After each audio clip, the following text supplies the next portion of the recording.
আলাইকুম। এনসিপি আসলে শুরু থেকেই কিন্তু সংস্কারের রাজনীতিটাই করে এসছে এবং আমাদের মূল চিন্তাভাবনা কিন্তু সংস্কারকে নিয়ে এবং সংস্কারকে সামনে রেখেই কিন্তু এনসিপির জন্ম হয়েছে। জুলাইয়ের পরে শহীদদের আকাঙ্ক্ষা যেটা ছিল যে দেশ সংস্কার, বাংলাদেশকে সংস্কার করে সামনের দিকে এগিয়ে নিয়ে যাওয়া, এটার জন্যই কিন্তু আমরা একদল তরুণের সাথে এসে, বিশেষ করে আমি একজন অন্য সেক্টরে ছিলাম, সেখান থেকে এসেছি, তরুণদের সাথে এসে হাত মিলিয়েছি বাংলাদেশকে সংস্কারের জন্যই।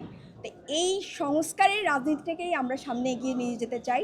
পাশাপাশি নারীর নিরাপত্তা, নারীর স্বাস্থ্য, এগুলো নিয়ে আমি আগেও কাজ করেছি। আপনারা জানেন যে আমার নারীর বিভিন্ন গ্রুপ ছিল, সেখানে আমি কাজ করেছি, বিনামূল্যে চিকিৎসা দিয়েছি।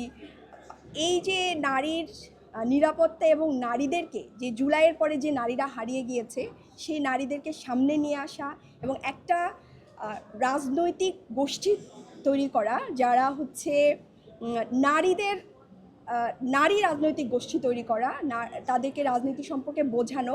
কারণ বাংলাদেশে দেখেন, আপনারা সবাই যারা আছেন এখানে, সবাই কিন্তু পড়াশোনাটা কিন্তু মায়ের হাতেই করেছেন। বাবার চেয়েও বেশি মায়ের হাতেই আপনাদের বিষয়টা ছিল। যে আমার প্রথম যে আন্দোলনের মাঠ ছিল, সেটা কিন্তু শিক্ষা সংস্কার থেকে এসেছিল আমার বাচ্চার জন্য। তো সেই জায়গা থেকে মেয়েদের রাজনীতি বোঝাটা অনেক বেশি ইম্পর্টেন্ট। কারণ ওই যে হাতে খড়িটা, এটা কিন্তু মায়ের হাতেই হয়। মা যখন রাজনীতি সচেতন হবে, তখন একজন সন্তান রাজনীতি সচেতন হবে এবং সেই জায়গা থেকে দেশ এগিয়ে যাবে। আমি শুরু থেকে প্ল্যান করে এসেছি এবং শপথ গ্রহণের পরে এবং আগে থেকে আমার চিন্তা ছিল যে সংস্কার নিয়ে অবশ্যই আমাদের একটা লড়াই সংগ্রাম থাকবে এবং সেটা সংসদেও থাকবে, সংসদের বাইরেও থাকবে, অবশ্যই মাঠেও থাকবে।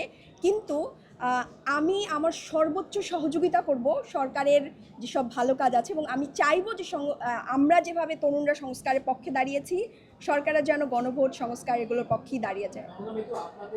না, এটা হচ্ছে যেই